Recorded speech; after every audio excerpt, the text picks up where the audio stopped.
Today's video is going to be my March monthly reading wrap up. I'm finally filming my wrap up. It's taken me so long to film this video, to sit down and film it because I've just been busy, not doing anything. No, I hang out with friends, I get things done. I came down with a sickness, which I'm really mad about. I guess I've been sick for almost 4 days now, but I'm starting to feel a little better. So I really wanted to film my monthly reading wrap up. So without further ado, let's get started. So I read 25 books in the month of March, which I think that is the most that I've read in a singular month pretty much ever since I've started my reading journey back in 2023. Can you believe it's been like almost 3 years at this point? It's been since like October of 2023. It's now April of 2026. So as soon as I hit, I think October 2026, it'll be 3 years since I've been obsessively reading. Isn't that insane? And you still feel like you can't keep up with all these new releases. So I just wanted to say before we get into it, I finally got my ACOTAR sweatshirt from Target. I also got the other one, the Night Court one. You've probably seen clips of me wearing it in reading vlogs. But I've been hunting to find the other two, and I found this one tonight. Quick story. So I went to my Target with my book bestie, Felicia, back on Monday night, and we tried to find it that night, and they said that they did have a small in stock then, because it's like sold out everywhere. It's super popular, obviously. It's ACOTAR. But we couldn't find it that night, and it was only one in stock. And then I went back today. I did need several things at Target. And I was like, I wasn't going to check for it, but I was like, let me go check. And they had it. They had the last small. So I was like, that is mine. So I went and picked it up. And it's just so cute. I'm going to wear this like every day. So anyway, let's go ahead and start with the first book I read in March. I just wanted to also say that I did have one reread this month. I'm trying to do a reread every month. Because I think that is a great way to refresh my memory on first books in series for books that I'm highly anticipating for the next book to come out. I'm actually currently listening to my reread for April, but I'm going to be doing it in audiobook format unless it's ACOTAR, but also I am going to be doing my ACOTAR reread over the summer. We still have like 5 billion more books to read before that. And also, I did have my first official DNF of 2026. I almost DNF'd a second book, but I'm trying to learn to DNF books. I just could not stand this book, and we will get into it very shortly. So let's go ahead and talk about the first book that I read. This was an ARC that I received actually, I think, September of 2025, and I read it like a week and a half before it came out. And the first book that I read was Once and Again by Rebecca Surley. The only reason why I finished this book and read it was because like I said, did receive the ARC of this, so I wanted to give an honest review and finish it. I am so privileged to receive ARCs. I'm actually reading an ARC right now, and then I'm going into another ARC that's coming out very soon. They actually both come out on the same day in April, so I'm trying to read both of those before they come out. So this one, unfortunately, this is going to be my last book by Rebecca Surley because I just cannot stand that she overuses the cheating trope. Like, she tries to like get around it, but at this point, it's been in too many of her books, and now this is the third book by her where it's just given me the ick. Then I'm like, I cannot continue with her books. So I gave this book a 2 stars because I still enjoy her writing style, but the stories, it's just boring and overused, and I really don't understand why she keeps on using this trope. It's like kind of a little bit ridiculous at this point. So no hate to people that like her books. This is just going to be my last official book by her. I just cannot stand the cheating trope in her books.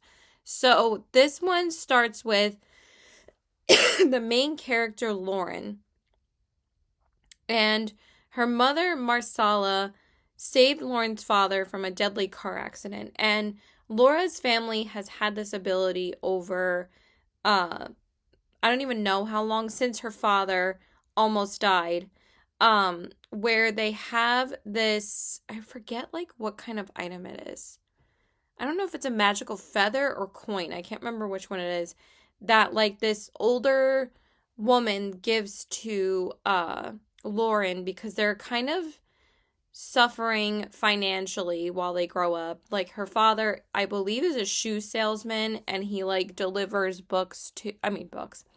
shoes to different people's houses, and he wanted to deliver this one set of shoes to this older woman that everybody thinks is like the witch of like the town.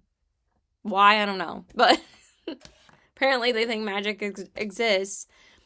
But she gives her like this magical item in thanks for persisting on receiving payment because she didn't want to pay her because, like, you know, she just scares people away. So she gives this to her, and then her family has this ability to change one event in their past. And that's all I'm going to say about the synopsis. Excuse me.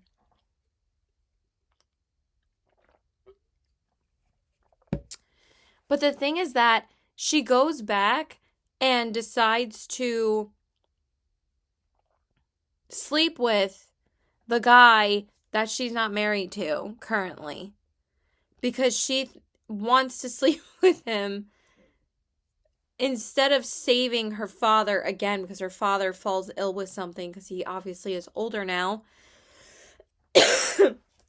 And I honestly don't even remember the reasoning as to why she decided to sleep with him. We just all knew that she liked him.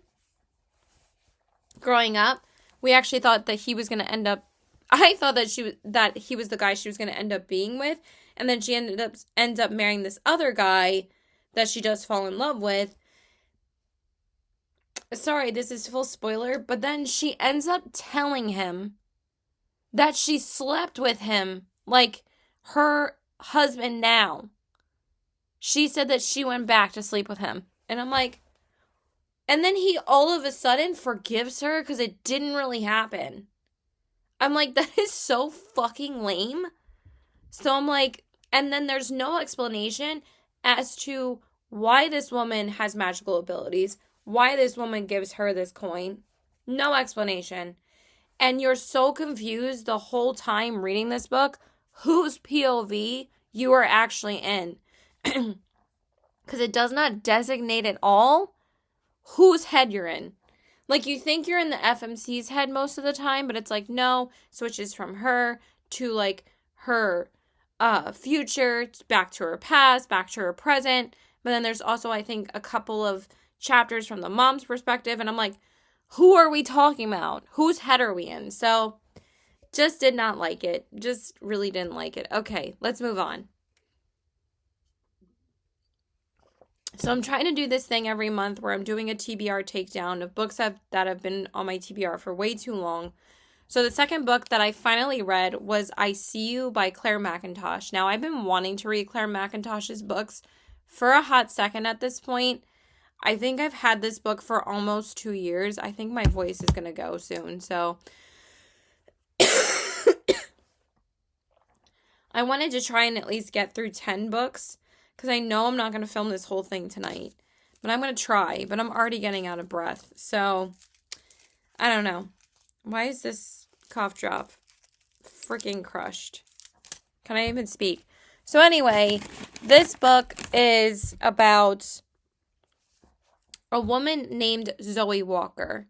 And she works, I forget where she works, but basically it says, glances through her local paper and sees her own face staring back at her in a classified ad. With the grainy photo is a phone number and a listing for a website called findtheone.com. In the following days, she sees other women in the same ad, a different one every day, and nearly all of them show up in the newspaper as victims of increasingly violent crimes. I don't think I can continue filming this at all. including murder. With the help of the determined cop, Zoe uncovers the ad's twisted purpose, and suddenly the man on the train, sitting across the car, the one smiling at Zoe, could be more than just a friendly stranger. He could be someone who has deliberately chosen her and is ready to make his next move. This was so fucking good, you guys. This is probably my favorite thriller that I read in March. I didn't really read that many thrillers in March, but this was just so suspenseful, so kept me on my toes, on the edge of my seat. I kind of figured out who it was towards the end, but I really loved the way that she misled you to think that it was somebody else. So basically, Zoe, like, questions her boyfriend, questions, like, the loyalty of the other people that are in her life. So Zoe has 2 kids, and she actually works for her ex-husband. And he, like, had always, like, you know, went after her and pined after her, and then he ended up cheating on her. Why? Who knows? So she's left with his 2 kids that they had together. And, you know, she's just trying to, provide for them and raise them and everything. And she, you know, she follows, like, the same routine, going to work every day. And that's, like, kind of the problem about, you know, her being followed, because somebody is following her, following this routine that she has every day. And this eventually leads to her being stalked. So Zoe is trying to find out who is running this website, findtheone.com. And this website is so crazy and so twisted, where they track down these women, follow these women for these men that have, like, weird kind of fantasies or fetishes, or, like, like, they want to chase a woman, they want to, like, choke a woman, they want to, like, kidnap a woman. Like, it's very scary stuff that this person is running, and it's so successful that they're like, you know, we want to take it global, or we want to take it national. So, like, it's really fucked up. And, like, the police are trying to, you know,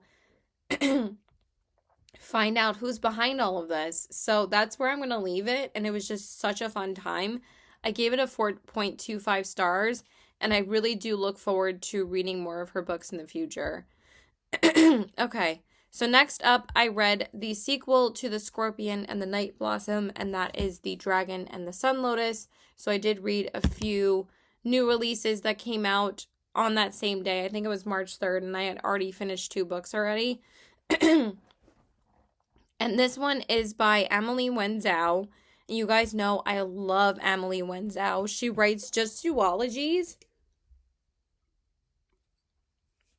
which I love that she writes such short series, because, you know, don't need a duology, so once you read it, you're done. So this one is about, I just forgot her name really quick. What is her main? An Ying's kingdom? Yes, An Ying and Yu Chen. So basically they are, An Cheng is trying to save her kingdom, but Yu Chen is struggling to either he is betrothed to marry An Ying, but also he is struggling on whether or not he is going to be like, he loves her, but he's struggling with his transformation of being a demon, because his mother is, you know, the head of, well, the god, the queen of, like, the afterlife, and the demon queen.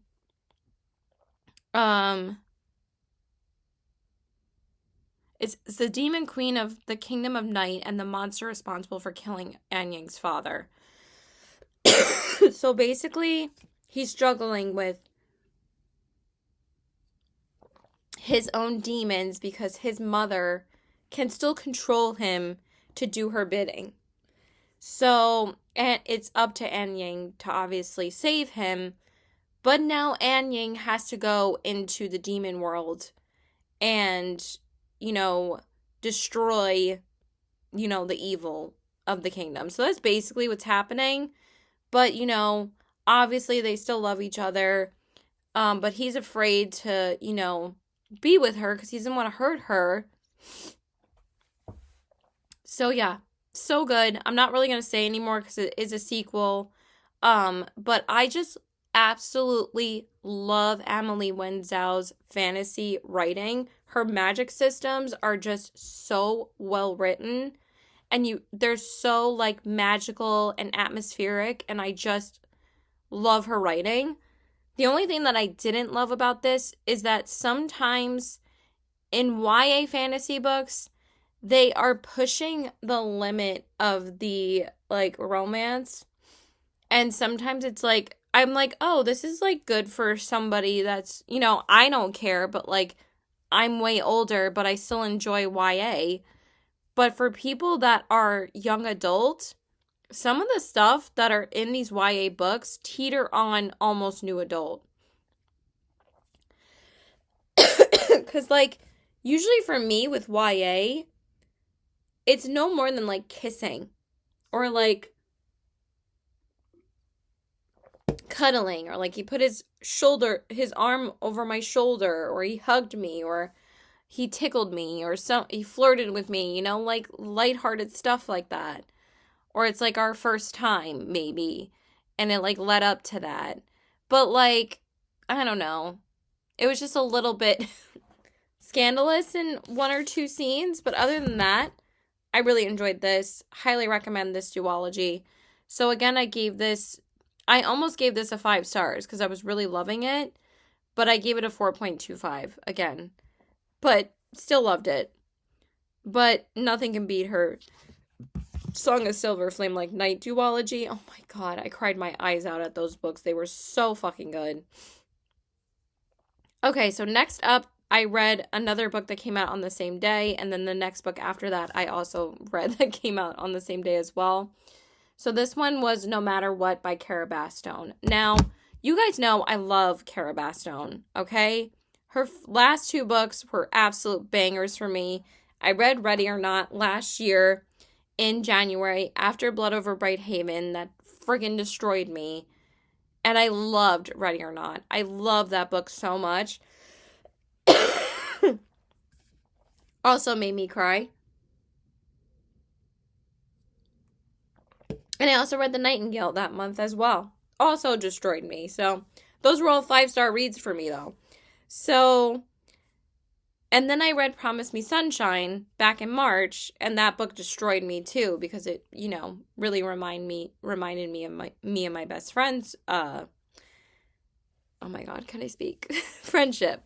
Can I lower this light because it's like so bright? So, sorry, you're gonna have to deal with it being dim. Oh well, I'm just gonna up the brightness on my computer. So, I thought I was gonna freaking love this because that also was a 5-star. This was almost a 5-star. And miscommunication doesn't bother me as much as other people, but the miscommunication in this book pissed me off. Pissed me off so freaking much. Like, okay, so let me just explain. I remember most of the books I read this month because I really tried to pay attention to all the books that I read.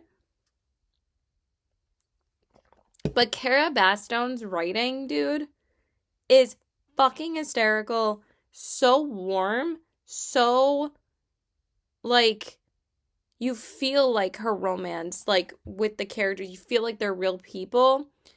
The way that she describes her romance and the way that they, like, fall asleep together and the way that they, like, there's this one part where she's like, I still felt his bounce in the mattress as he goes into his side of the bed. I don't know. I just love that. Like, it's so down to earth and so relatable. So anyway, this is about Roz and Vin. And Roz and Vin's marriage is, like, on the rocks. Like, Roz thinks that they're getting a divorce. And they're sleeping in separate rooms at this point. And Roz thinks that Vin wants her out of the apartment. So you would think that would mean that they are no longer together, right? So basically, they both suffered a very traumatic accident where they both almost died. So that made it harder for them to talk to each other about it.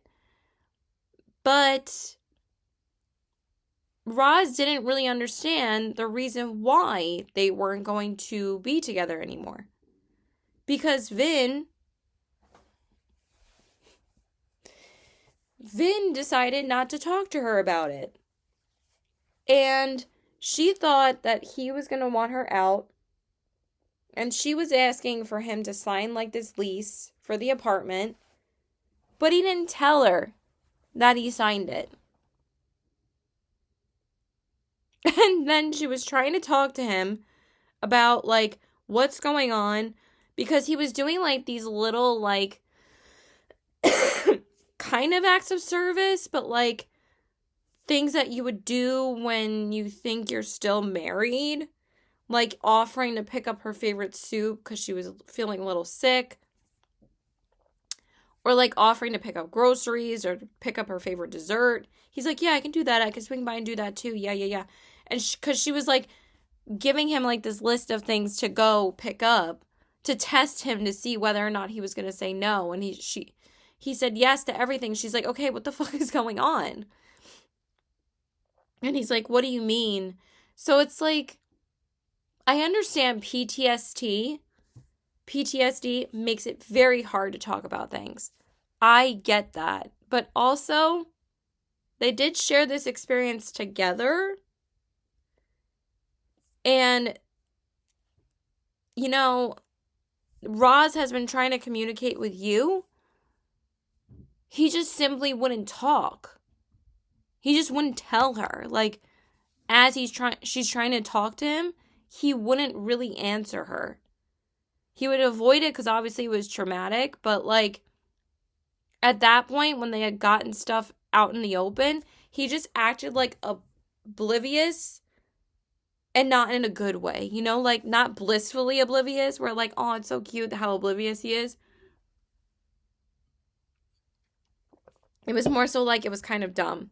So that was the only reason why this book was not a 5-star. Okay, because I really thought it was going to be a 5-star. Again, I think I only gave this a 4-star. Maybe it was a 4.25. Okay, I'm too generous. I did say, again, this gave me 5-star feelings throughout until Vin's miscommunication with Roz did piss me off. I know they're both suffering PTSD, which, yes, of course, it makes it hard to talk about what happened. But Karen never really explained why Vin had issues expressing his feelings before the accident. Because I'd be like, I don't know if he had like ADD or he just had like anxiety about it. Because usually that would mean that was some other kind of like issue that he has with communicating. Because, but then he was like, of course not, Roz, I love you. And she's like, what? Like, because she's still in love with him, obviously. And she's trying, like, I loved Roz, okay? Loved her. Queen. One of my favorite FMCs, honestly. But Vin was annoying me. And then I said, yeah.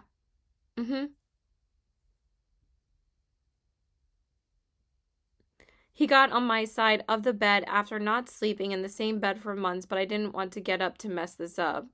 Like, love that. So good. So, anyway, it was good, but it wasn't my favorite by her. But I still love her books. Okay. So next up, I read one of my least favorite books this month as well. But I really wanted to read this because I was excited for this to come out. And I do really like her channel. I don't know what the controversy is of her past. I like her channel. I've been watching her for a while now.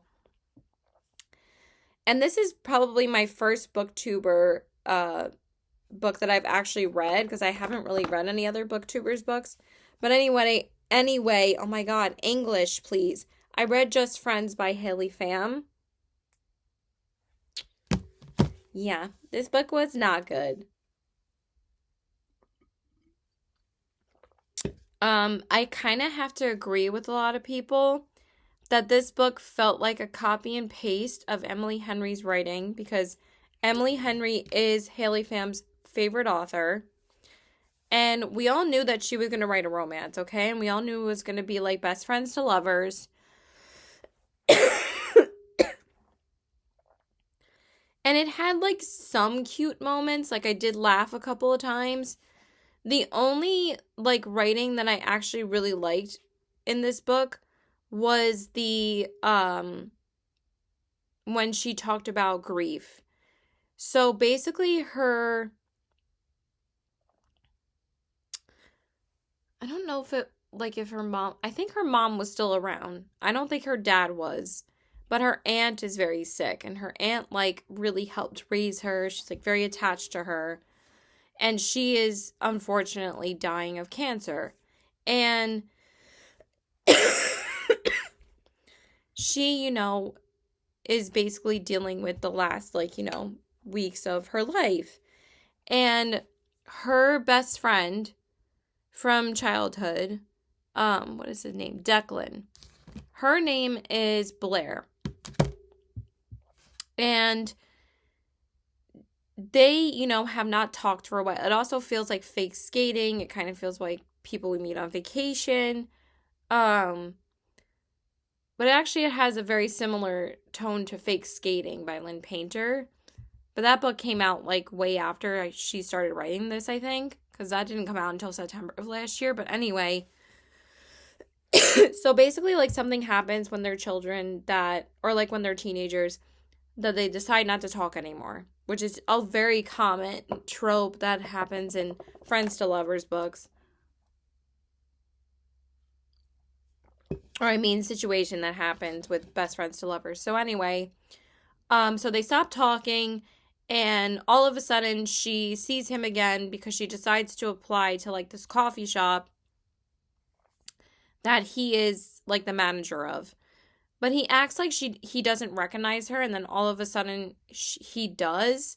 Like he didn't really describe like why he was acting like that. And it was kind of like pissing me off, but anyway, she decides to work for him. Well, he hires her and they end up working together. And then they end up developing, feelings for each other again. Because, she's always loved him. And that's really it. Like, there wasn't really much to this, but also, like, the writing felt very YA, honestly. Even though it was an adult romance. Like, adult romances do not have to have smut. But they have to have, like, a certain kind of yearning, a certain kind of, like, chemistry and pining and banter and stuff like that. This just felt very robotic. And I, again, have to agree with people that, like, it was very copy and paste, unfortunately. So I only gave this book a 2 stars as well. Originally, I gave it a 3-star. But I was thinking about it and I was like, it just was not good writing. So unfortunately, I didn't hate it whatsoever. I just don't think it was very well written. So I didn't hate it enough to DNF it. I don't hate this book. I just don't think it's good. So yeah. So next up, I read one of my favorite books that I read in March. And I finally decided to read The Poet Empress by Shen Tao.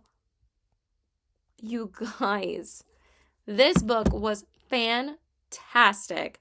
Such beautiful writing. Oh my God. But I thought that this was going to be a 5-star. It was very close to a 5-star. It was a 4.75. But I rounded it up to a 5. But it was very sad. But this is not a romantasy, you guys. This is a fantasy book. So basically, the main character, I forget her name. What is her name? I can't believe this is her debut novel too. This was phenomenal. What is her name? Wei Yin. Wei Yin. Yeah, right? Wei Yin is desperate. After the 5th death of a sibling with her family and the village on the brink of starvation, she will do anything to save those she loves, even offer herself as a concubine to the cruel heir of the beautiful and brutal Azalea House. But in a twist of fate, the palace stands on the knife edge of civil war, with Wei trapped in its center, at the side of a violent prince. To survive, Wei must harden her heart, rely on her wit, and become dangerous herself, even if it means becoming a poet in a world where women are forbidden to read, and composing the most powerful spell of all, a ballad of death and love. So basically, yeah, she can read. She gets to be betrothed. Oh my God. Me thinking about the king and the emperor, and what he did to her makes me so upset. You really felt it in this book, though. I'm laughing because it's like, it's insane, like, how books can make you feel things so deeply for people that aren't even real. But it felt like you were literally living this trauma with her. It was brutal, man. It was brutal. So, probably not, like, extremely graphic, but just, like, really hard to read. So, Wei Yin ends up being able to be picked to wed the emperor. And the emperor is a brutally abusive man. And he just, rules in fear and is basically a tyrant. And he, needs to bed Wei Yin in order to produce an heir. And that wedding night is very hard to read because he doesn't want to bed her. He's just extremely drunk all the time because he's so unhappy. And then we find out why he's so unhappy. I'm not going to say why. But he's supposed to be extremely powerful. But something happens where his kind of power is compromised. That's all I'm going to say. I'm not going to say why. And he does have a brother that absolutely loves him. And when he finds out about, his compromising power, he tortures his brother physically. And that scene was so hard to read. I was crying. Because it's so sad. It's really, really sad. Wow. It's really, really sad. This was one of the books that really made me cry this month. Oh my God. I think I'm going to change it to a 5-star though. But the only reason why I didn't give it a 5-star is because the ending ended very abruptly. I was hoping for maybe 10 more pages. But also at the same time, we don't really get that closure with a beautifully tragic tale. So I think that, she ended it the way that she should have, but also I just wanted something a little bit more from the ending, but at the same time it was a beautifully written book. I think it is a standalone as well. So I think I read a couple of standalone fantasies this month. Just such a well-written book. Absolutely loved this book. But damn, it is a hard read. I didn't think I was going to cry again. And the things that the emperor puts Wei Yin through, one of the strongest FMCs I have ever read. Such brutal things. And then they end up caring about each other in some way. Even though the emperor freaking literally butchers people for her. Because he starts loving her in his own twisted way. And then a lot of the people that have reviewed this book, they were like, tell me that you weren't rooting for the emperor at one point. So it's that kind of crazy kind of Stockholm syndrome where it's and then Wei Yin questions how she is and says that she's become as bad as him. Because, like, she did everything that she needed to do to survive as well. It's just, it was so fucking good. I love this book so much. It made you think so much. Such a good book. That's all I'm going to say.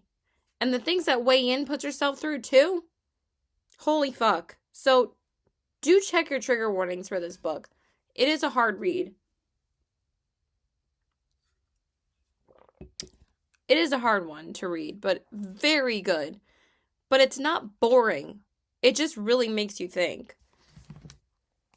Okay, so next up, I read probably the most fun that I had reading a book in March was A Vow and Vengeance by Jacqueline Rodriguez. Oh my god, this book was fucking hysterical. What a fun time. I gave this book a 4.5 stars. I had the best time reading this. How many books have we talked about so far? 1, 2, 3, 4, 5. We've only talked about 6, and I said my goal was 10 tonight. Okay, so let me read the synopsis real quick, just to gather my thoughts. I do remember what this book was about. So it says, deadly tarot, wicked schemes, dangerous alliances. Can you survive the Forge? Sexy, action-packed, and brimming with magic. Rune Riker has nothing left to lose. Everything's been stolen by the Immortals, her family, her home, her freedom. So basically there's like a set of, not trials yet, but they go through this kind of transformation, like mortals to immortals. Which is this was such a cool concept. I don't think I've read anything like this in the beginning. Like, it feels a little Hunger Games-ish, but it's a very unique concept where they make the mortals immortals so they can compete for the gods in the underworld. Well, I mean, it's kind of a little bit similar to the Games Gods play. I don't know if that happened in the Games Gods play too. Maybe. But they give them all, like, special abilities. And Rune ends up being, like, really special. But also, like, every generation of your family have to compete for the gods. And you either live or die. So it does sound a little similar to the Hunger Games. But it was just such a cool concept. I'm like, I don't care. It just sounds so fun. It's not really a set of, like, exact trials, you know, that everybody's like, oh my god, the trials are, like, so overdone. But, like I've said before, I can eat up trials every single time. So basically, she is now thrown into the underworld, but also her father, she now has to say bye to her father. I don't know where he ends up, but he ends up, like, seeing her again in the underworld as well. I think he's still like, one of the generals in the underworld or something. But her mother actually ran away from the trials, and she is considered like a rogue, like unwanted, kind of undesirable. That's what it's called. To the gods, which basically, if you don't compete and live or die, you're cast out by the immortals. So you're basically, like, not even important. So anyway, Rune is now living with, you know, the other people that are wanting to become a desirable for the gods. And she meets this guy named Draven. Now, Draven is, oh god, what a shadow daddy. What a shadow daddy. Love him so much. Their banter in this book is so fucking hysterical. And I believe Draven is one of the enemy generals, but then he ends up helping them. Just so much fun. So much fun. I don't really have to say any more about it because I think you guys kind of get the concept. And if I don't move on, I'm going to be talking about these books for 10 million years. I just loved it. Just read it. What a great time. Okay, so next up, I read another book that has been on my TBR for quite a while. So I went back to my TBR takedown and I decided to read The Hating Game by Sally Thorne. Now, this book I have very mixed feelings about, but I do think it was funny. But I don't understand The Hating Game. but now I kind of do. They just play this game, but they don't actually hate each other. Obviously, they're rivals to lovers. But I thought it was kind of dumb because it's like, why are you wasting so much time hating this man when you know you love him? Just fuck him. Like, that just annoyed me. So this book is about the main character, Lucy Hutton, and her rival, Joshua Templeman. So Josh basically like runs their department, but also they like share an office together. I'm like, if he runs the department, why do they share an office? But whatever. Actually, I think they're just under like the two competing publishing houses that are in the same building, because Josh works for the other boss and she works for the boss of her current publishing company that might go under and be taken over by Josh's company. I think that's what happened. So I don't really have to spend too much time on this because there's not really much to talk about. But basically they become rivals to lovers and they end up sleeping together. And before they sleep together, he says to her, because they end up kissing, but Lucy has this date with this really nice guy that used to work at the office, I think. Now he doesn't work there anymore, or maybe he does. I can't remember which one. I don't think he works there anymore. And, she ends up kissing Josh before her date. And I'm like, that's kind of fucked up. That's a little bit cheaty. And then he says, you kiss him and see whether or not the kiss is better. And then I'm pretty sure she kisses him again. Or maybe she breaks up with him.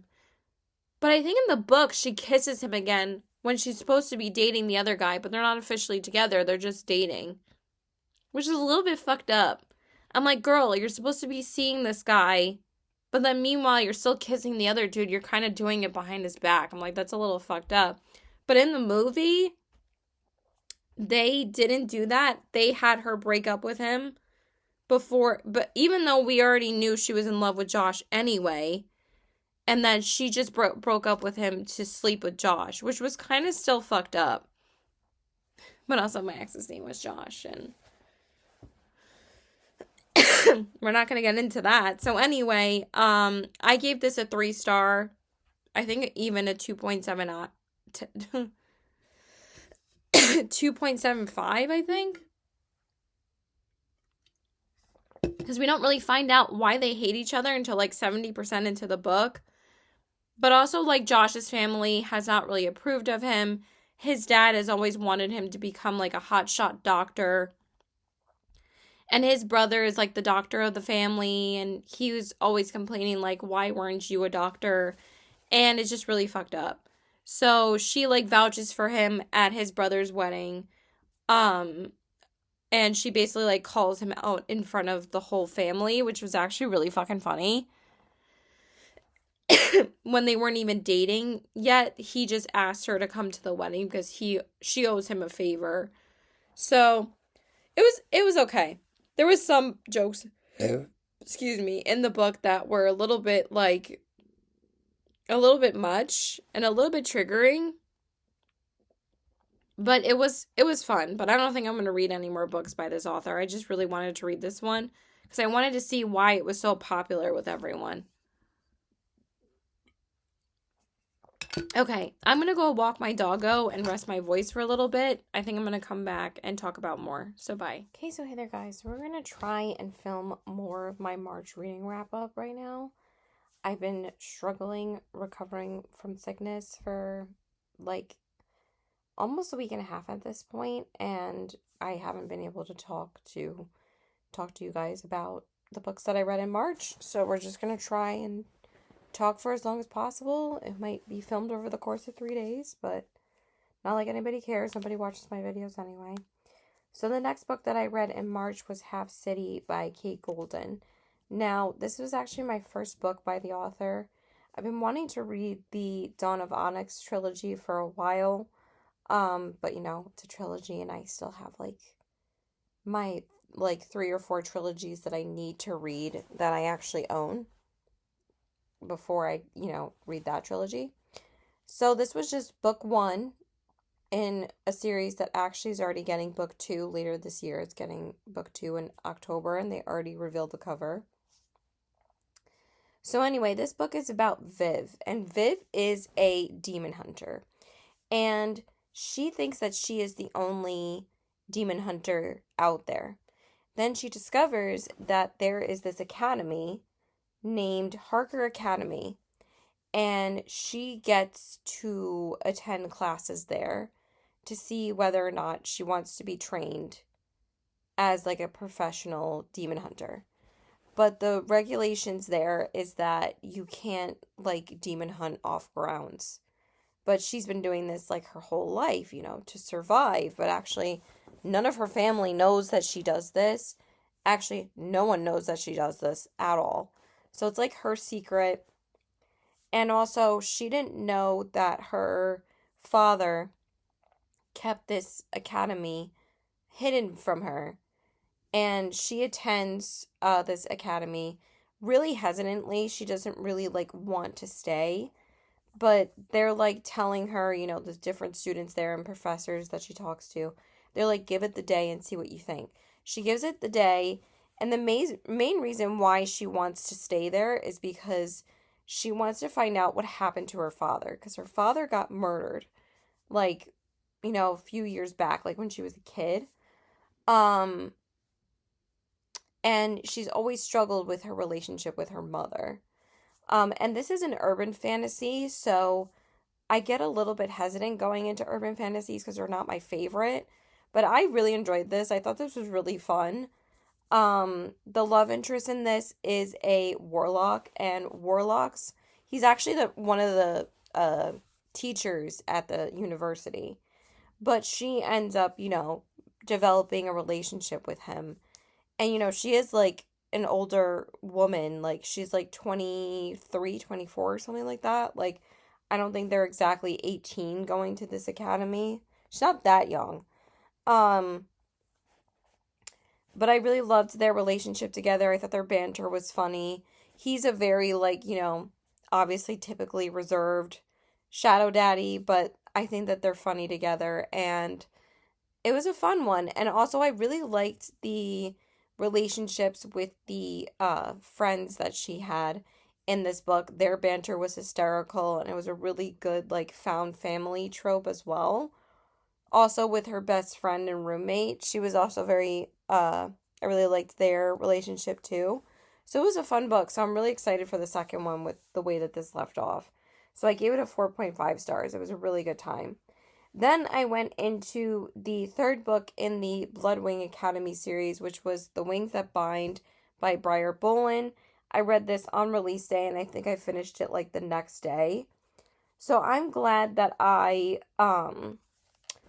actually read the first 2 books in this series back in January. Because guess what? The series is actually finishing this year. Everybody knew that they had already announced that book 4 was coming out in October, but I didn't know that that was the last book, and they just revealed the cover today. Or yesterday. So I'm like filming these at the perfect time that we get, we're getting both of the sequels to both of these books in October, so I'm glad that I read both of these in March. So anyway, this one was actually probably my favorite out of the 3. I'm not obsessed with this series, but it's entertaining enough and intriguing me enough to find out what happens. So she has like this way of writing where it's not like boring, but it's more so like the plot doesn't really move along until like the middle is always slow, but then like the end, like this after like 70% in, it gets really interesting. It's not like just all rushed at the end. I do find that these are a fun time. So, and I do think that this one was the best, most well written one out of the 3, because I find now, since this was actually traditionally published now for the third books, the first 2 weren't. They got traditionally published before the third one came out. That there was a lot of, probably good editing in this book that actually made this a very readable, enjoyable book to read. So anyway, this leaves off with Medra and Blake. Why are they always named Blake? And Medra is now trying to survive her third year in the Bloodwing Academy. And now, like, the highs and lows of the vampires, the high bloods are obviously like the highest ranking vampires, and the low bloods are the lowest ranking. The high bloods are now having kind of like a superiority, like, kind of like, pure bloods and mudbloods in Harry Potter. So it's a very similar concept. But basically, they are allowed to actually punish and potentially kill low bloods if they step out of line at all and go against high bloods. Because a new headmistress has taken over the academy, which happens to be Victor's wife. And if you don't know who Victor is, I mean, unless you've read the series, he is Blake's uncle, and Victor has always had, an agenda to basically, like, he hates Medra, he hates dragons, and he doesn't want anything to do with her. But Victor also is a very evil person. He likes to torture people for information, kind of similar to like the professor in Fourth Wing. I forget his name too. I think his name was close to Victor. In like the second book, in Iron Flame, the way that he tortures Violet, it's like the same as torturing Medra and Blake.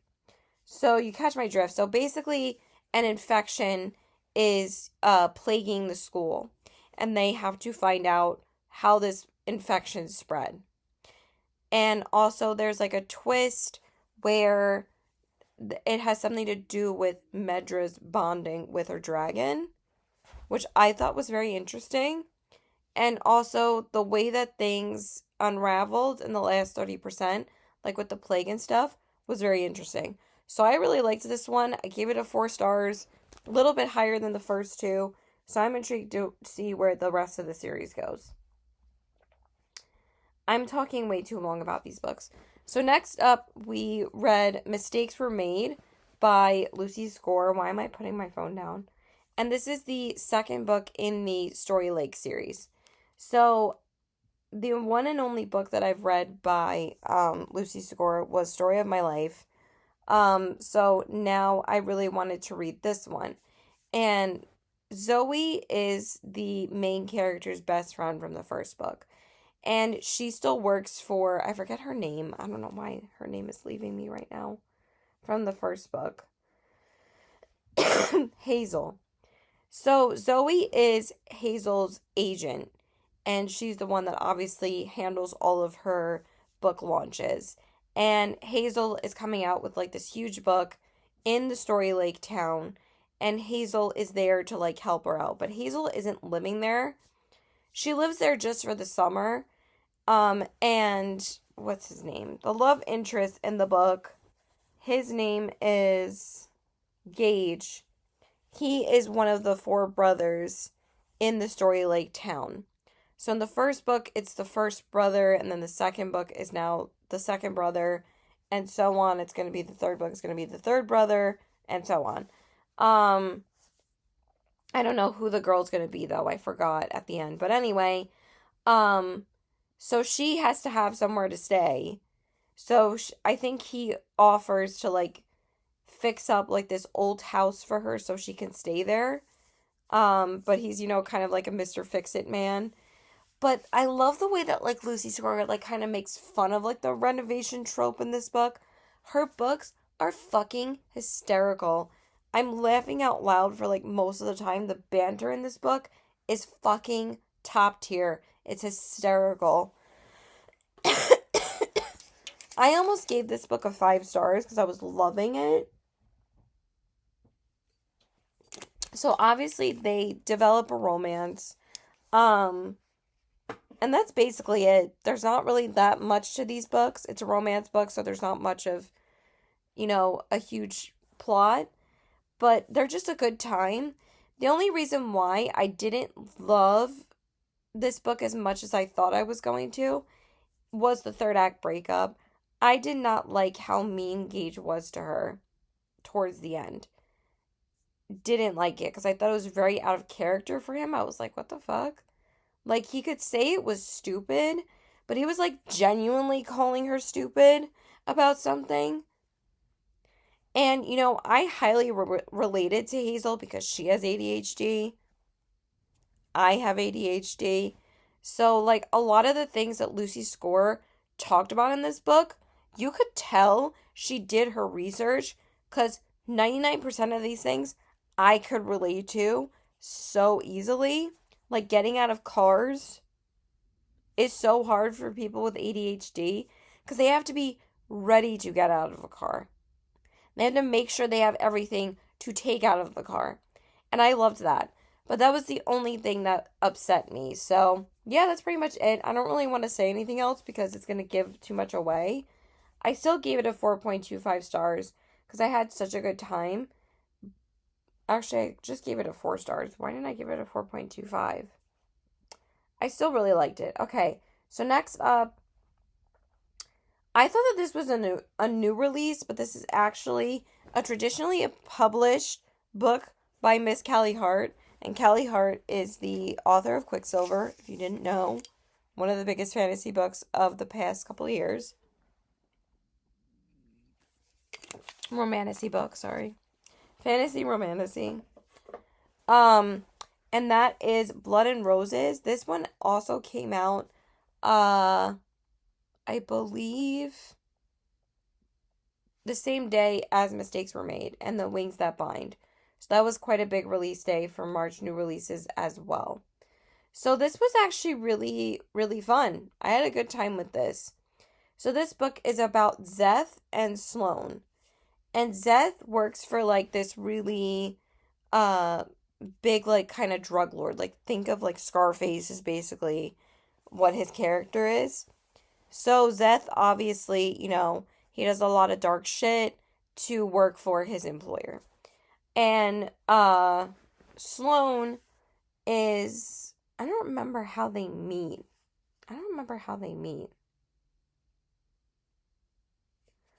But basically, oh, I do remember. It was actually really hot in the first chapter the way that they meet.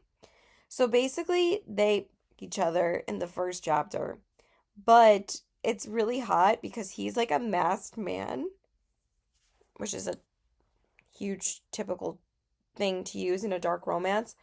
But she comes to the hotel room to pleasure him, and he has like all the lights off in the hotel room with a mask on, and his voice, oh, it's so hot in the audiobook. The audiobook was so fucking good, by the way.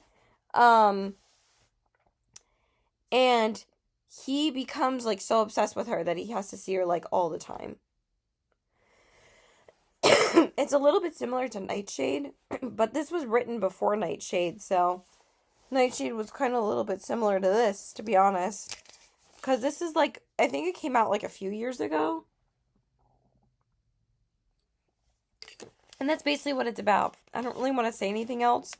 She also has to figure out who murdered her parents or her sister, which is like such an overused thing in dark romances as well. But I really enjoyed the way that she wrote this. Callie Hart's such a great author. I'll read anything that she writes, so I had a really good time with this. I think I gave this a 4 star as well. Yeah. Okay, so next up, this was honestly probably the least memorable book that I read this month, but I still think it was really good. But honestly, I could not remember a damn thing about this book. I'm probably gonna have to re-listen to this book before the second one comes out. So I might add this to my reread list for December.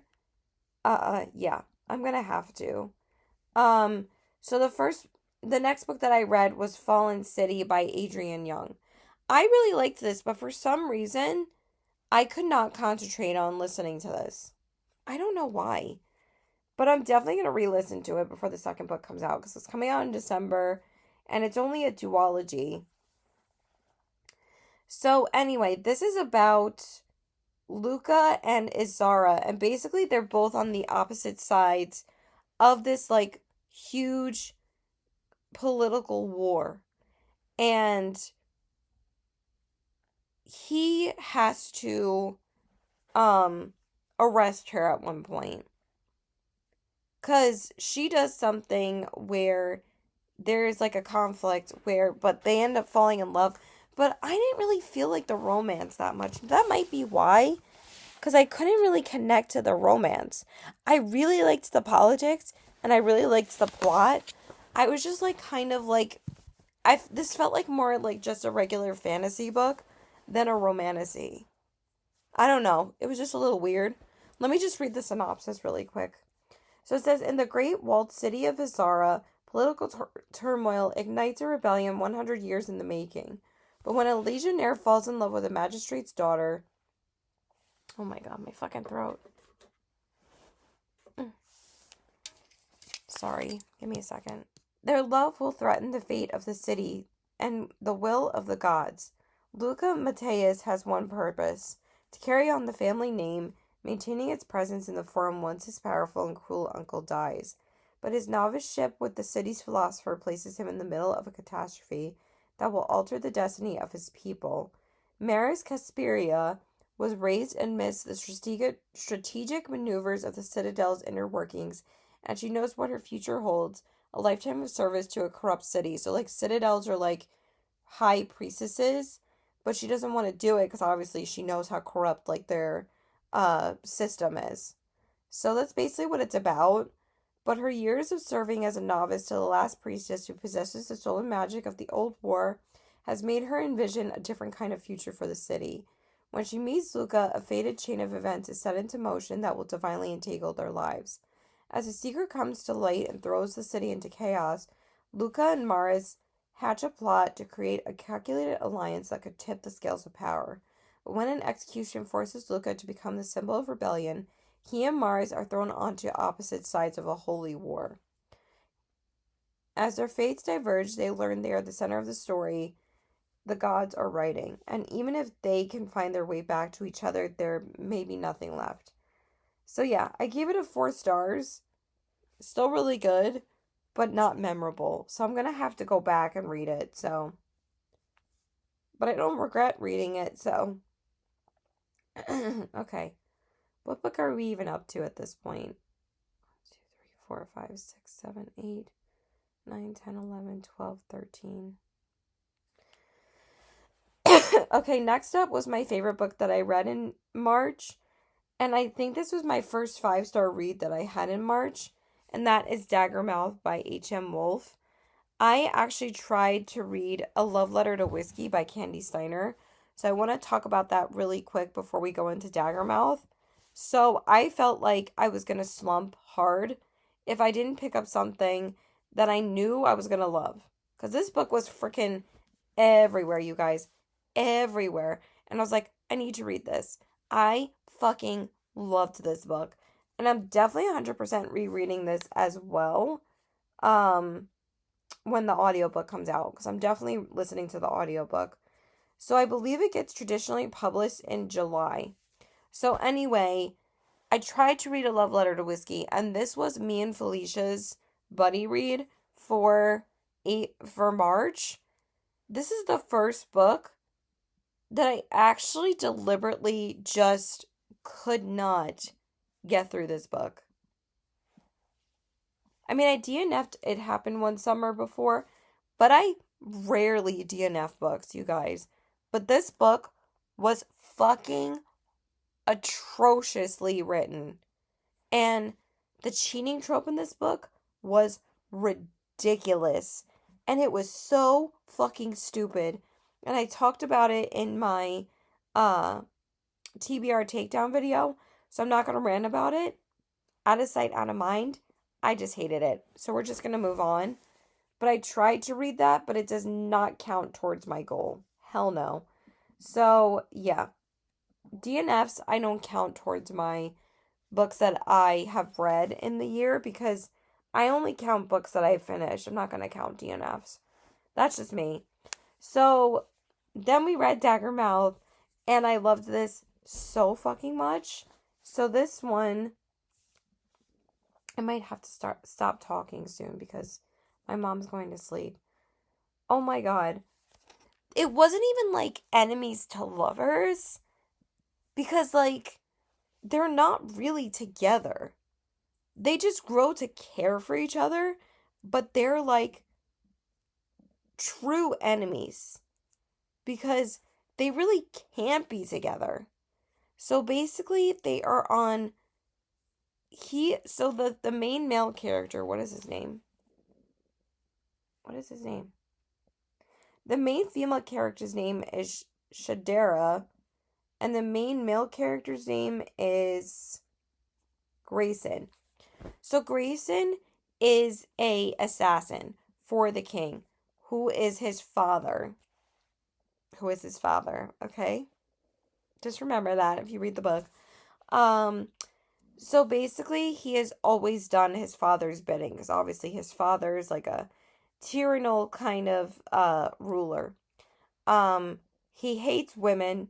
He controls his wife so much. Oh my god, it's so sad the way that he controls her. Also, I feel like I would have cried a lot more at the end of this book. I did cry, but I think I got upset about something else. I don't remember what it was that day, like that was going on in my life, that I didn't cry as much as I thought I was going to. Or I think I watched a show or a movie that made me cry. I don't remember. I was crying about something and I was like, damn, I didn't cry as much as I thought I was going to. But I still loved this book.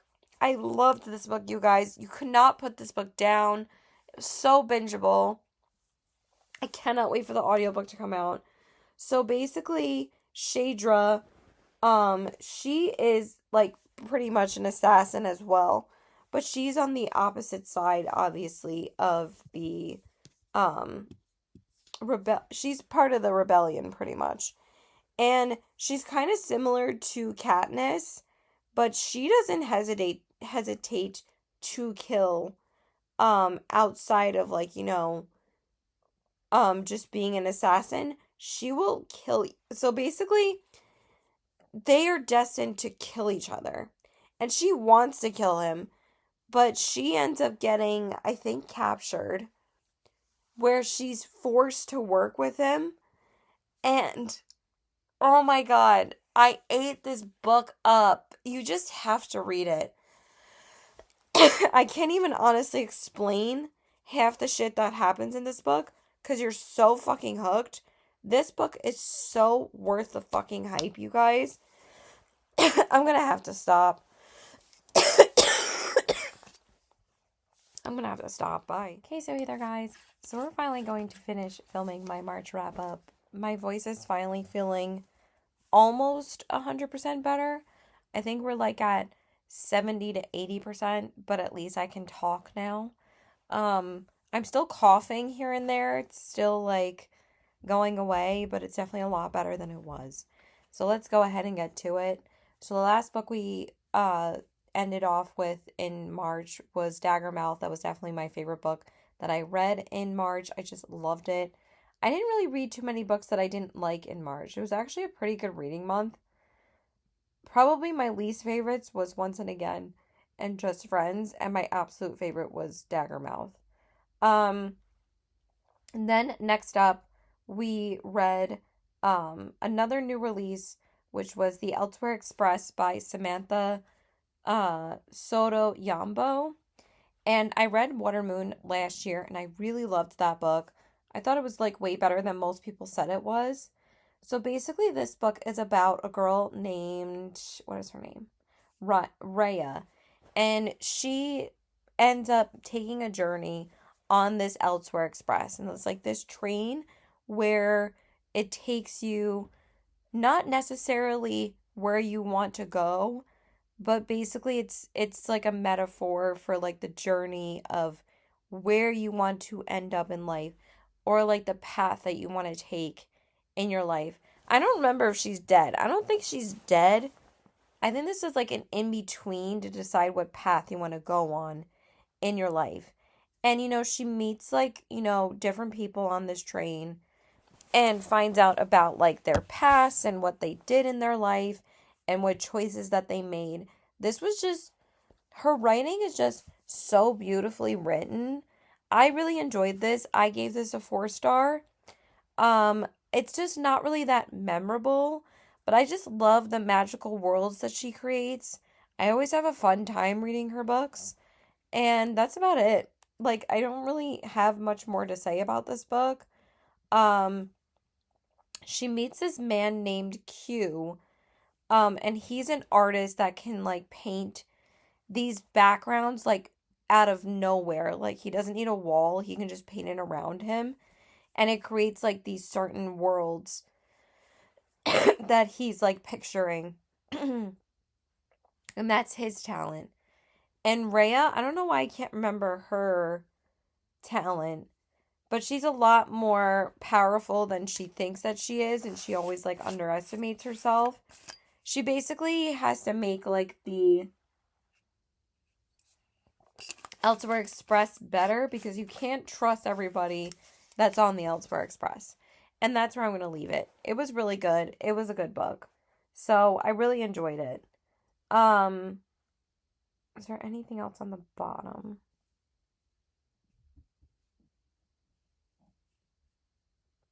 It says Raya also finds herself drawing closer to the ultimate question. What is her life's true purpose, and might Q be connected to it? So yeah, really, really good. Okay, then the next one that I read was kind of like a super quick fantasy book. And I just wanted to read something a little bit faster because since I was like slowing down after A Love Letter to Whiskey, and Daggermouth took me like almost 4 days to read, but that's also because I wasted time reading A Love Letter to Whiskey. But I didn't want Daggermouth to end because I loved it so much, so I didn't mind soaking that up for a couple of days. But then I was like, let me read something that's like super bingeable, and this was so fun. So the next book that I read was The Lies That Summon the Night by Tessanja Odette. And all of these were still on my TBR, and these were all like newer releases, so I wanted to read them. And this one was so good. And this was actually the author of, I believe, the Curse of the Wolf King series, the Entangled with Fae series, like all of those like fairy tale fae retelling books, like Cinderella and like Snow White. I tried to read the first book and it really didn't interest me. I only read like maybe started it like 30 pages of it, and I was like, I don't really know if I'm really like into this. So I never like continued it. But this just sounded like so much fun. And this was really good. Did I say that Elsewhere Express I gave 4 stars? This one I gave, I believe, a 4.25. The only thing that I didn't love was the like the lust kind of writing. I didn't love it, but everything else about the plot I really enjoyed. So this one is about a girl named, what is her name?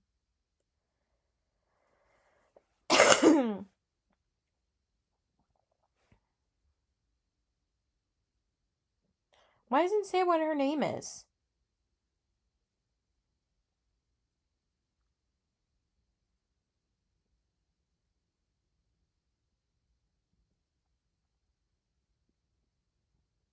And Nana. I'm sorry. I just brain farted. So this says, ever since art gave life to bloodthirsty shadows, creative works have been forbidden, and the talented creators sacrificed to the sinless, the immortal royals who feast on human blood in return for their protection. Doesn't that sound so unique and cool? And Nana's secret storytelling nearly got her killed once, and she'll be damned if she's ever caught again. With a bounty on her head, she keeps to the city's dark underbelly where she earns a meager living from thrill-seeking patrons desperate to hear her illicit fiction. So, like, basically she's lying to everyone to keep her herself safe because she actually wields magic. And the twist about her at the end of this book blew my mind. That was one of the best twists I've read this year besides Air of Illusion. What a great twist at the end. And it makes me want to read the second book really badly. But I was like, oh my god, that was such a great twist. I haven't read a twist like that in a fantasy book in a while. Or I don't think I have actually. It was just so fucking good. And I think I said the twist was better in this than Metal Slinger. If you read Metal Slinger, it's a little bit similar to that twist, but I think this was much better well done. And it says, until Dominic, a Shadowbane, catches one of her performances, Dominic is a half-sinless monster hunter as fearsome as his prey. So basically, he's a Shadowbane, but like, you know, he does control shadows, and like that is a common like Shadow Daddy kind of power, like Xaden and Fourth Wing. But with his shadows, they like he can also like control his personality. And his shadows are basically like the seven deadly sins, which I thought was so cool too. So he can feel lust, he can feel pride, he can feel gluttony, etc. And all of his shadow banes or shadows, he can control them as well. So like basically when he it was so hot. Basically like he can control who like, you know, gives her affection too. Like the shadows can give her whatever she wants. And I was like, that was so hot. That was fun to read, dude. And then it says, but to complete his hunt, he needs an artist to summon the shadows. He needs Inanna. So basically, they have to work together, even though they are enemies, but also she doesn't know exactly what she is either. And that's what made this so intriguing. Dominic delivers and serve him, or he'll claim her bounty. When survival is all Inanna has left, the choice is clear, at least until she can betray him and leave him for dead. So the banter was just so much fun in this, and I just had such a great time reading this book. So cannot wait for the second one. Okay, next up, it was my first reread of the whole year, but I'm trying to do one reread, meaning listening to one audiobook a month that I've read before. And I really wanted to listen to this audiobook, and I actually had never listened to the audiobook the first time I read this because it's an Audible exclusive, but everyone talks about how fucking good this audiobook is. So it made it even more fun that it was a reread because I didn't listen to the audiobook the first time. And that is Project Hail Mary by Andy Weir. I obviously wanted to re-listen to this before the movie came out so I could get, you know, the full immersive experience and refresh my memory. You guys, I love this book so much. I'm not really going to go into it too much. Just read this book. If you haven't read this yet, I highly suggest the audiobook. Ray Porter's narration, it was a little bit like weird at first because I felt like his voice was kind of older than the actual character. But then I feel like because he sounded like a middle-aged man when I feel like with um Ryan Gosling's character, what is his name in the book? Ryland Grace is like maybe in his early 30s, maybe mid 30s, and Ray Porter sounds like he's like in his 50s for some reason. But I feel like that's the narrator that would narrate what he's thinking in his head. Because we do a lot of thinking in his head in this book. But, you know, I just loved it. I was so happy that I re-listened to it again. It's another 4.5. It's not exactly a 5-star for me, but it's such a good fucking book. I recommend this book to everyone if you're getting into reading. And if you want to read sci-fi, this is such a good sci-fi book to start with. So yeah, loved it. Loved the movie. It was just such a good time. And I was actually reading along with it with my best friend because I told him if you listen to any audiobook, because we made this pact where if he listened to Project Hail Mary, then I would watch Free Run. And now we have now completed both seasons of Free Run, and we watched all of season 2 together. But I caught up with Free Run, I think, 2 days after we saw Project Hail Mary, but he finished Project Hail Mary like a couple days before the movie came out, or before we saw the movie. And then I finished my reread like 2 days before we saw the movie. And so we like basically listened to it together. So it was just so much fun. And I'm so glad that he read it. Okay, next up was our book club pick for March. So now I finally have a legitimate book club going. I am so happy about this. We read a book in March, and we also all read our April book club pick already. And I'm going to talk about that in May because it's like the middle of April right now. But I have to finish talking about these books. And we already picked a book for May as well. So I'm very excited. And now we added 4 more book girlies to the group. So now we have 8 of us. Such a fun, I actually think it was 3. But I'm so excited to keep on reading books with them. It's just been so much fun. And you guys obviously will find out what our May book club pick is in my May TBR video. So anyway, the next book that I read was King of Ashes by S.A. Cosby. I have been wanting to read S.A. Cosby for so long, and this one was definitely the first one on my list. Me and Felicia have been wanting to read this book for a while, so it was so much fun reading it with 2 other book girlies, because at first it was just 4 of us, and we all read it. I loved it. I think I was the only one that gave it a 5-star. 2 of the other book girlies weren't that obsessed with it. Felicia gave it a 4 stars, though. I gave it a 5-star. I just wanted something to be really dark. I wanted something where the characters aren't really, like, knowing, like, how much their actions affect other people. I wanted something that wasn't, like, unhinged. I wanted someone that didn't realize how bad the things that they're doing is actually really bad. So, and I know that there's a lot of thrillers out there, but sometimes like American thrillers don't always do it for me, because I think I've told you guys that I love British thrillers. Writers like John Mars and Alice Feeney, queen and king of thrillers, honestly. I love both of their books so much. And who's the other British author that I read a lot? I can't remember. But anyway, this was so good. I loved this book. There might be some things that I didn't.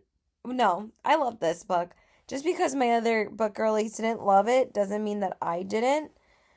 So basically, this book is about Roman. And Roman goes to, I forget what town it is, the Virginia town of Jefferson Run. It literally says it in the synopsis.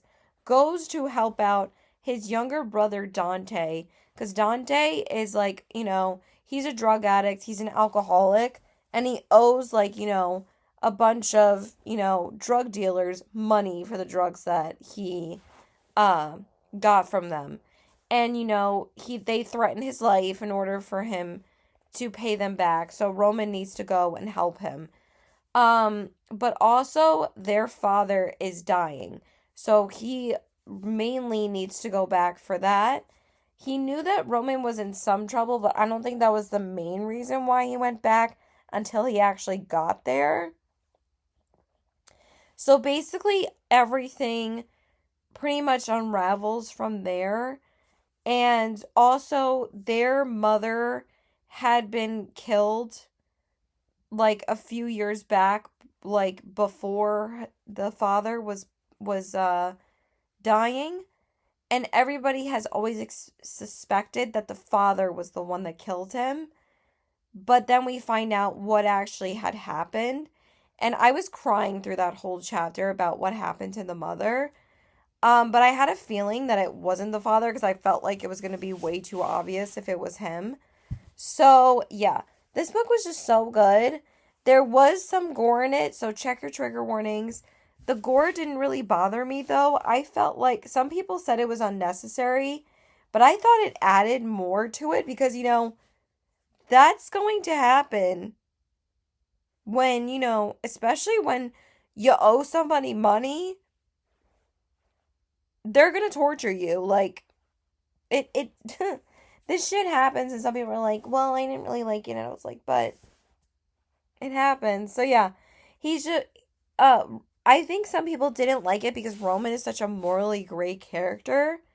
But for me, it made me more interested in what was going on in the story because even though we never really got everything about Roman, he was just, a bad person. Like every single person in this book was pretty much a bad person.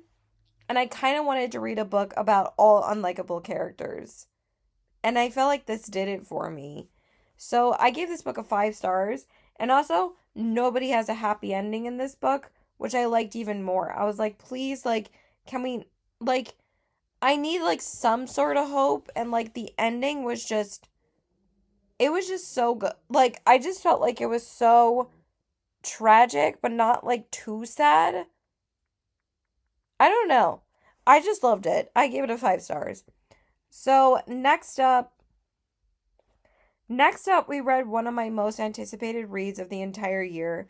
This was the only book that I was going to be reading as soon as it came out. God, I thought there was a bug over there for a second. I almost freaked the fuck out.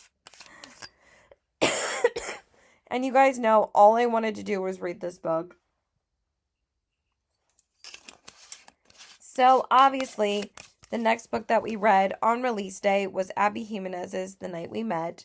This is the second book in the Say You'll Remember Me series. And this book is about Chris and Larissa. So, Larissa is dating, what is his name? Mike or Paul? I can't remember his name.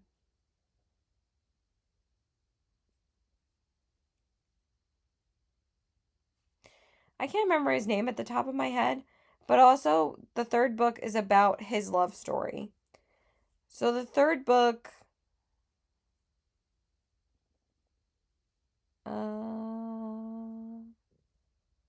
what is his name? Mike. It is Mike. I was right. Okay, so anyway, Larissa is dating Mike, and Mike is a alcoholic, and Larissa is living with her mother still. And she's struggling to make enough money so she can move out. But also Mike is not really in a financial place where they can live together. And Chris is Mike's best friend. So this is boyfriend's best friend trope. And I wasn't really sure if I was going to like it. I liked this book. I didn't love it. This honestly was like probably my least favorite Abby Jimenez book besides the Friend Zone. It ranks just above the Friend Zone, but Friend Zone is still my favorite book boyfriend, which is Josh. Which I believe it's Josh. Even though my ex is Josh, and every time I read about a Josh in a book, I always like them. But then my ex is a piece of shit, so. Anyway, so Chris has always been in love with Larissa. And the thing is that we knew it was so painfully obvious that they needed to be together.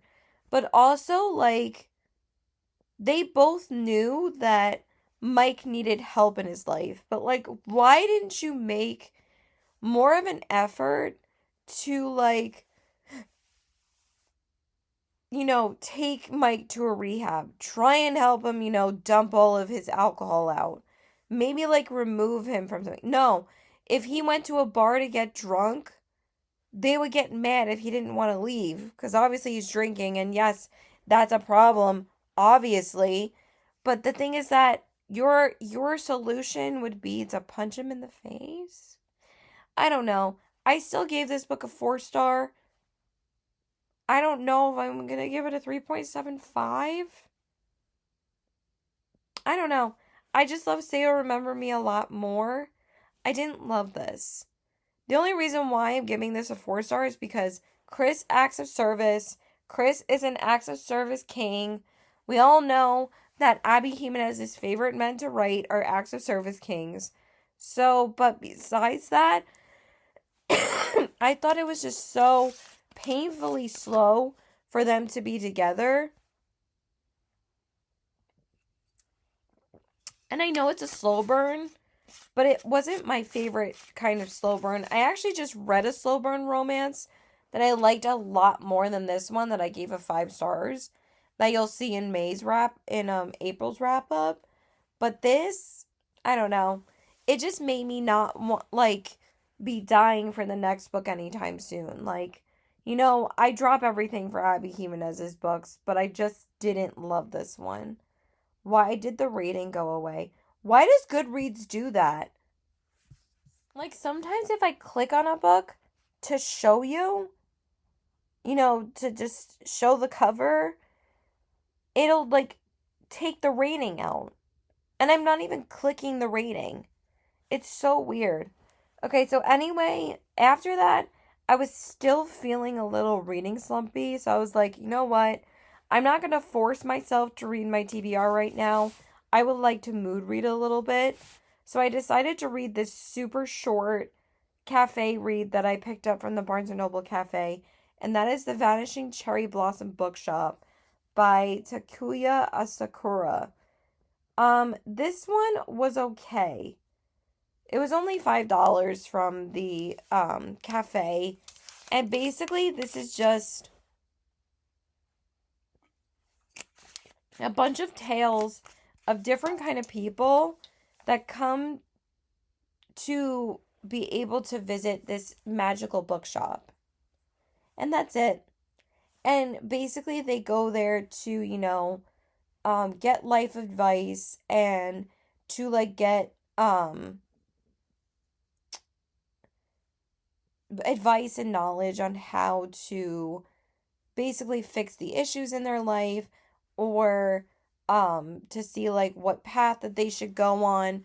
So there's a story about a man with Alzheimer's, an older man with Alzheimer's, 2 sisters that are very different, and one of the sisters I believe is leaving for college, and she doesn't want to admit how much she's going to miss her little sister because she's embarrassed. And then there's I forget what the other one is, but basically that's it. It was a little bit too repetitive for me though, but it was short and sweet, and it was, people's main complaint about it is basically it wasn't really about the bookshop. It was more so just about these people's tales. But I still liked it. I still think it was good. So it says, welcome to the Cherry Blossom Bookshop, a haven for book lovers that only appears during the fleeting cherry blossom season. That's about it. There's nothing really to it. So I gave it a 3.5. I still liked it. And then I think because I hadn't found a lot of 5 stars in March, I think I only had I had 4 or 5 stars in March. But I don't think I've had as many 5 stars this year as I usually do. I think I've only had 2 this month so far. Who knows if I'm going to find another one. But we'll see. So the next book that I read, I don't know, I just randomly read this, and that is Queen of Faces by Petra Lord. I decided to pick this up because I don't know, I was just in the mood to read this. And this again was another complete mood read. It was not on my TBR for March, but this one was also a new release that came out, I believe in January or February. So it's still a 2026 release. And you guys, I freaking loved this book. This was one of the most unique YA fantasy books that I have read in a long time. What a unique concept. So basically, you wear other people's bodies in this book. And no one really knows somebody's true identity. And the way that somebody is able to hide from the government, a little bit similar to Daggermouth, is that they can wear a new body. But also they can kill that body or kill you. So I felt like this was kind of a almost dystopian fantasy. Even though it's not really classified as dystopian, I felt like it did have dystopian elements. So the main character's name is Annabelle, and she is trapped inside a male body because she was destined to be killed, but now she has to hide in a male body to survive. And she was in love with someone, she had a life, but now she can never be with the man that she wanted to be with cuz now she can never reveal who she is. Oh my god, so fucking good. And I gave this book a 5 stars. I loved this book. And I'm so excited for book 2. I think I'm going to do a reread of it before book 2 comes out. That's not until next February, so I'll do a reread right before it comes out. The audiobook was actually really good too. We had multiple narrators. I just loved this. I don't really want to talk about it anymore.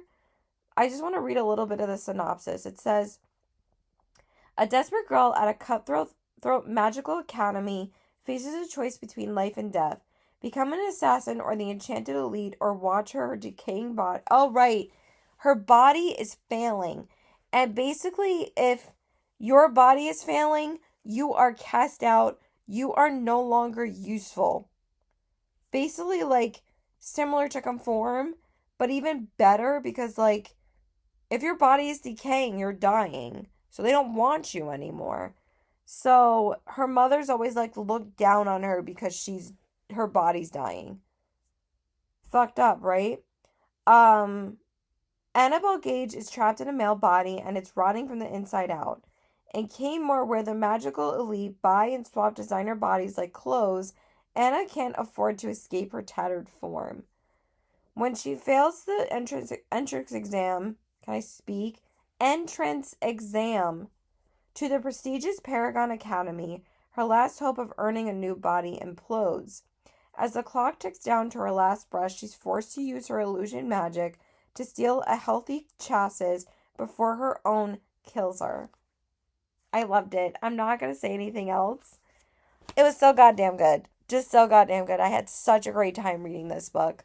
Okay, so next up, we have 3 more books. We're in the home stretch. So the next book that I read was another book in not my TBR takedown, but my TBR elimination. This was originally going to be in my TBR takedown. But this got picked for TBR elimination.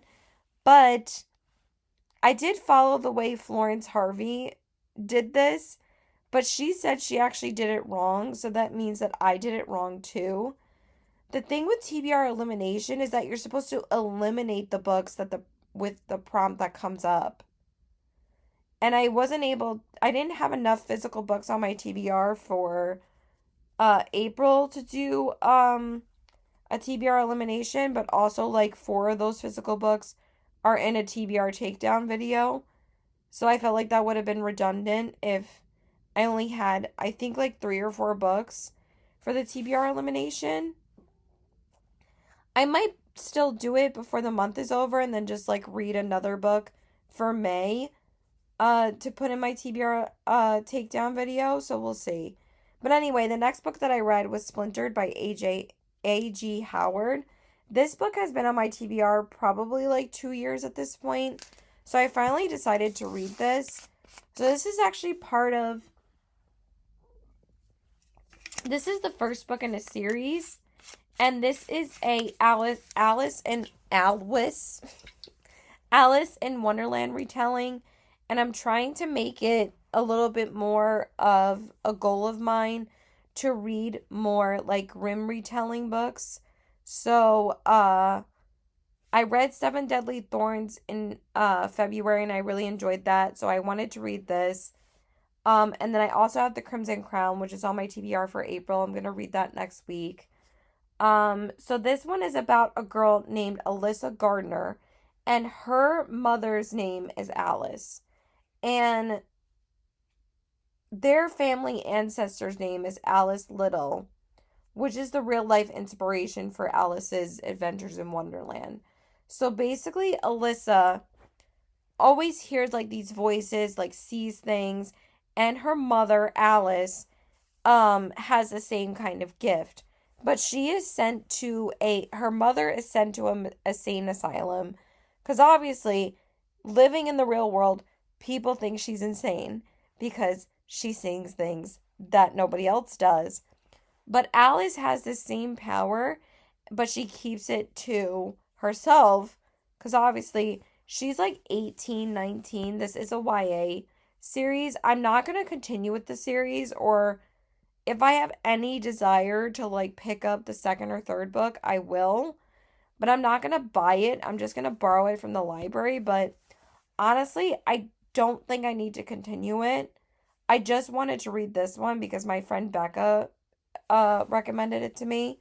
So I finally read it and I really enjoyed it. Um so she doesn't want to tell anyone because obviously she doesn't want to end up in a sane asylum when she's just trying to get through school. Um but she basically wants to find why her and her mom hear all these voices. So she obviously ends back up in Wonderland with her love interest.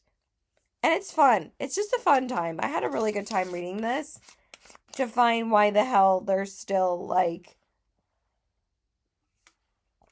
under this curse pretty much. So I enjoyed it. It was a good time. Okay, so next up, the last two books that I read, I decided to read one more book for my TBR takedown in March.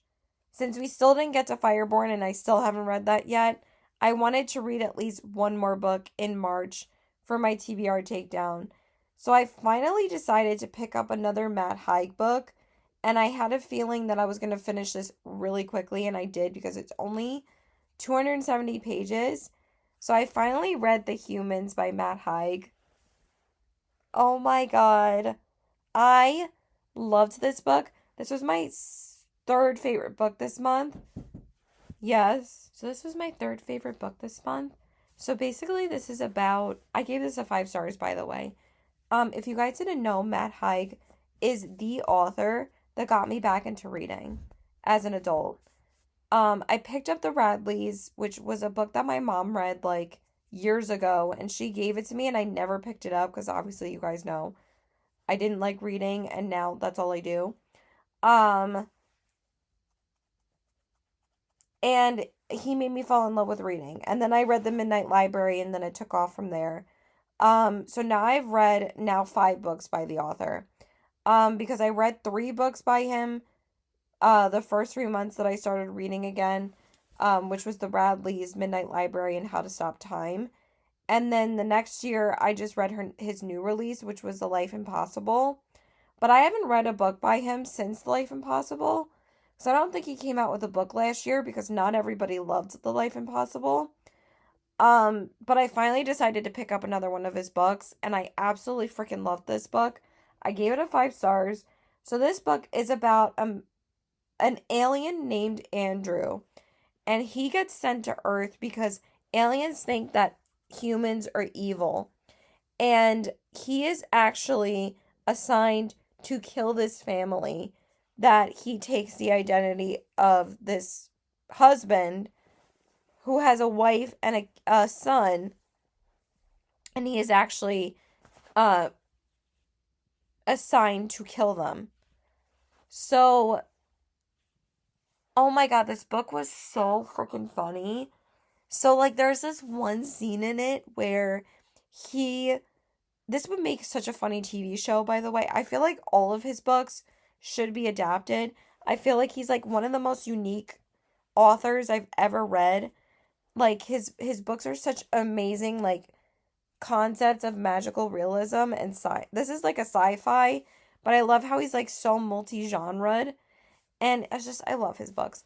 Even though Life Impossible was my least favorite, I still loved it. I still love the writing.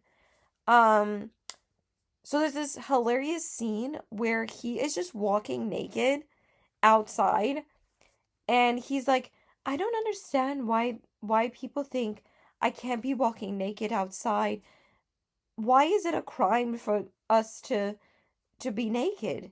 Because even though you needed to wear clothes, and he's like, oh, but I'm not from this planet when he gets arrested. I don't know, it's just so goddamn funny. You have to read it. It was amazing. I had such a fun time. Okay, and then the last book that I read, I didn't really want to pick this up, but me and my mom actually read this book together.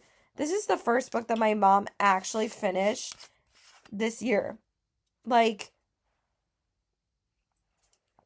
she barely reads anymore, and I tried to give her another book.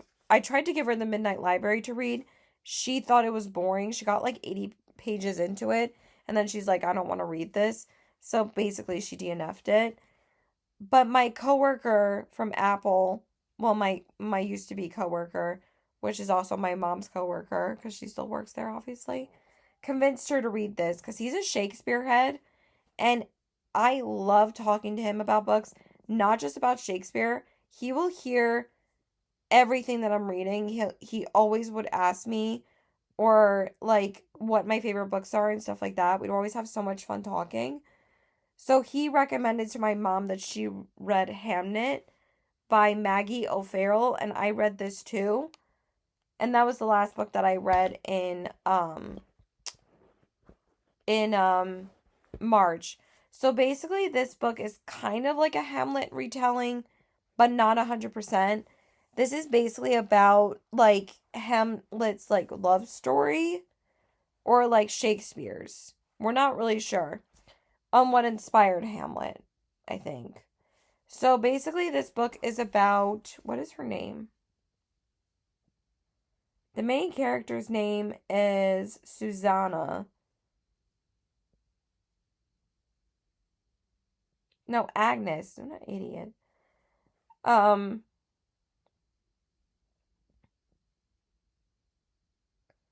she has 3 kids, which is Susanna and then twins Hamnet and Judith.